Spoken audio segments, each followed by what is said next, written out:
さて、今回は猛牛の RS3M2020 です。RS3M の無印もあって紛らわしいですが、こちらは2020っていう方です。356i とかと比べると箱がかなり小さいですね。開けていきます。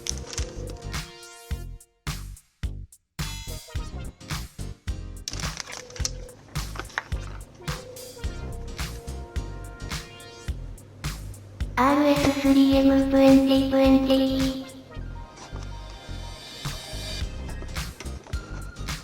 付属品の箱と本体が入ってました。アクセサリーズボックス。なんかちょっと色が洒落てます。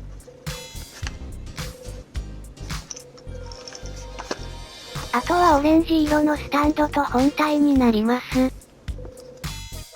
アクセサリーの箱の中にはいつものカード類多数と、手順書とかが入っていましたが省略します。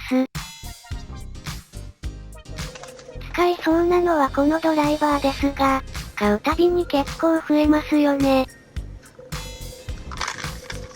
あとはテンションシステムの予備と、テンションシステムを回すレンチですね。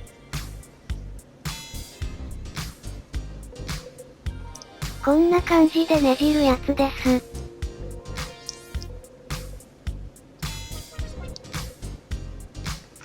スタンドはまあ省略します。さて本体を開けていきます。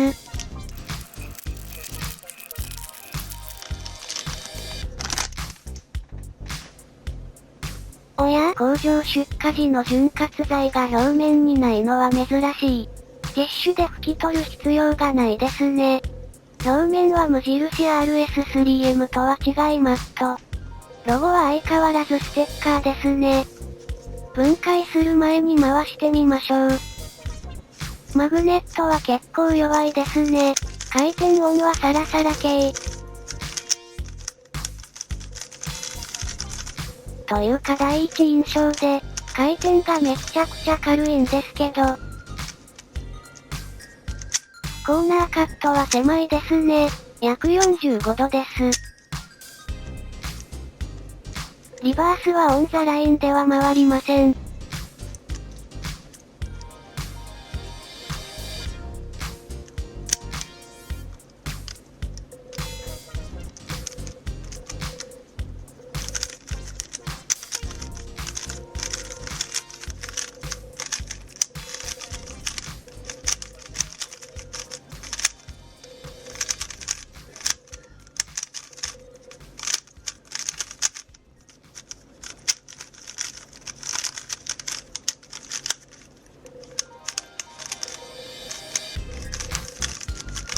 これは 356X だったかな。そうですね。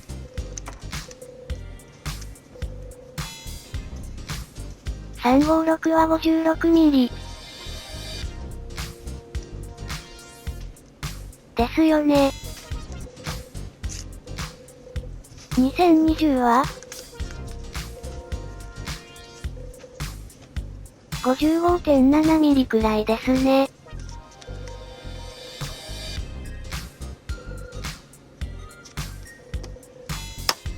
X は 81g。2020は 85g。ほとんど変わらないですね。サンクラ V3M は 92g。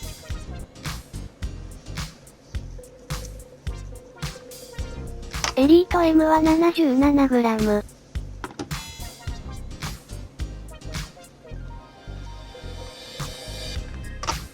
ファルク 3M は 88g。これよりは 3g 軽いんですね。2020をもう一回測ったら 86g でした。ファルク 3M が一番近いようです。無印 RS3M よりも軽いそうです。手触りはエリートと一番似てる気がするんですが、エリートもグロスといえばグロスですね。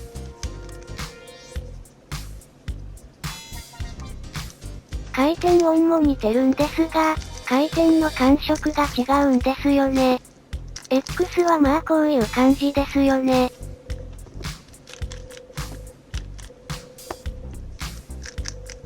サンクラとも違う。乾いた感じはエリートに似てます。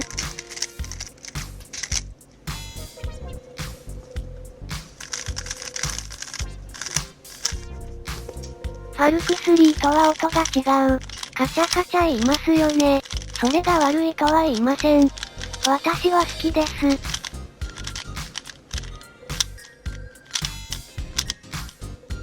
ここでカチッと言いますよね。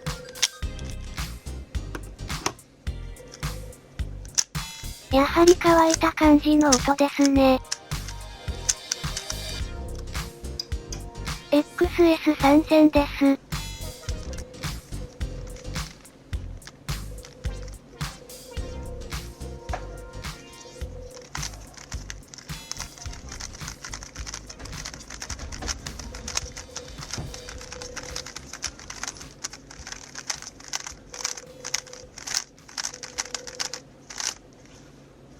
音はうるさいんですけど、軽いんですよ。こんなに軽くていいのかなみたいな。XS のセッティングを忘れましたが、この状態の XS より軽い。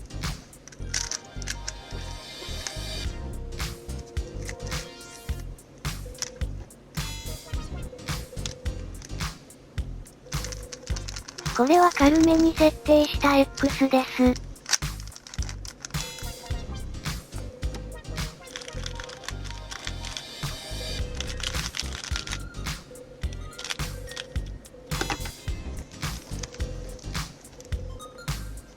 これが今メインの軽めに設定した M です。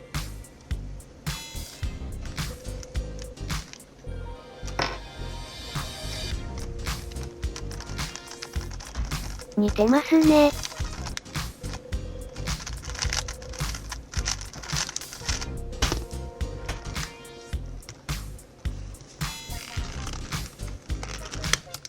青の 0.8 だったはずです。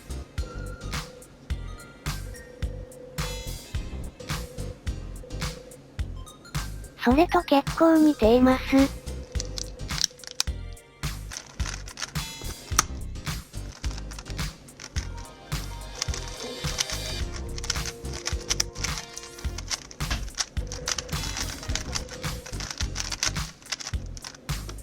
ただカサカサ感は違いますけどね。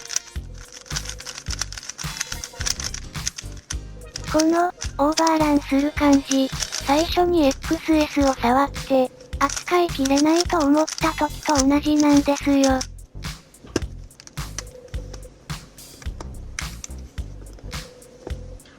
じゃあこれ重くしたらどうなるのか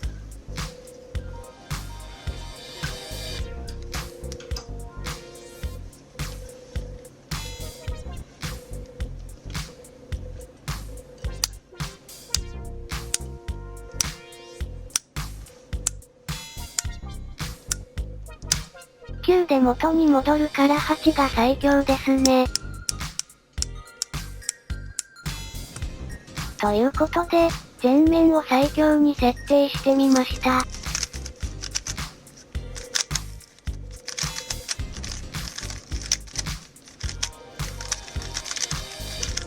あんまり重くならないですね。コーナーパーツです。あまり潤滑剤を感じないんですが、こんなに乾いた状態で届いたのは初めてかもしれません。全然潤滑剤で光ってない。それなのに、なんでこれであんなに軽いのか、よくわかりません。一応分解できるかを見ます。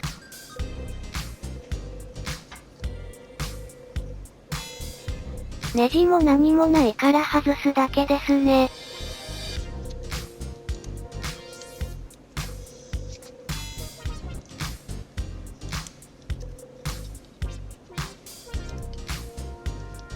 はい、分解可能です。エッジも普通ですね。あっさり分解可能です。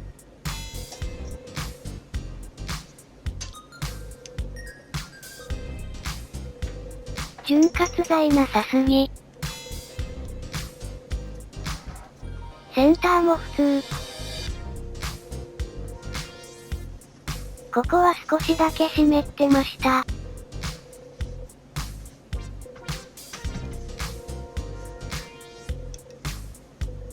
締めるときはバネの下にワッシャーを入れましょう。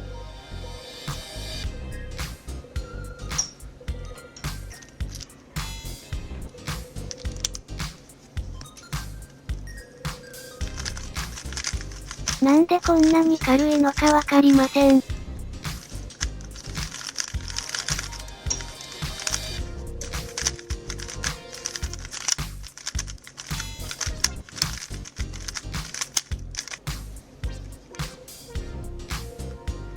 センターマグネットを外したエリートよりも軽い。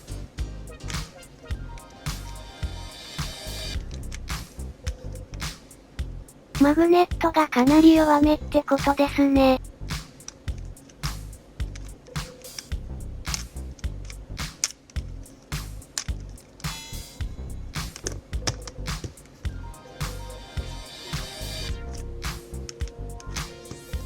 メインの軽い M は、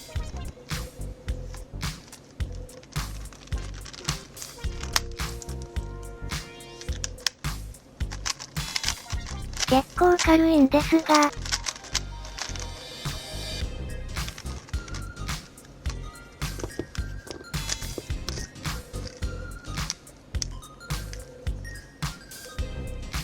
2020はやっぱり回っちゃう。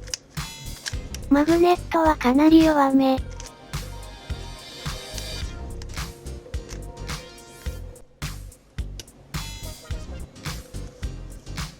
じゃあネジを締めちゃったらどうなるのか？ 6 面とも1回転締めました。もうキッツキツです。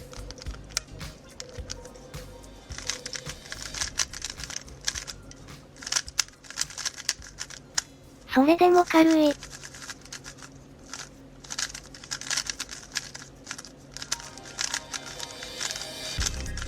コーナーカット激狭になってますが、回せないことはないです。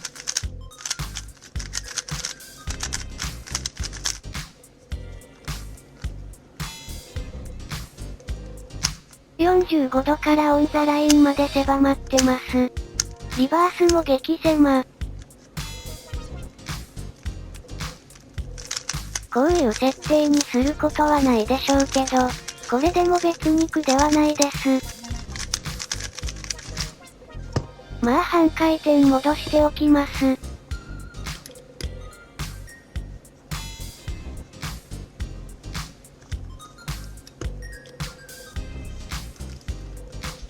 まとめです。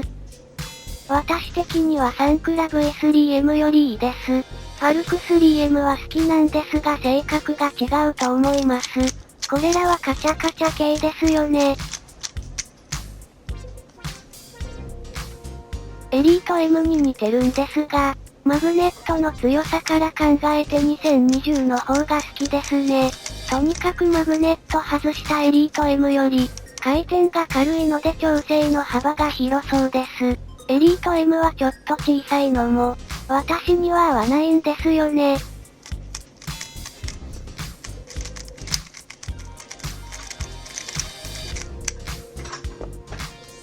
いやこれ、1000円未満でいいのみたいな感じですよ。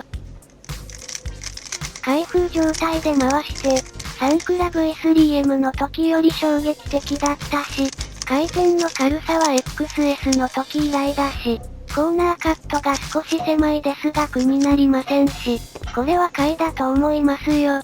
ただ、個人的にはグロス化しちゃうと思いますけどね。それでは今回はこの辺で、ご視聴ありがとうございました。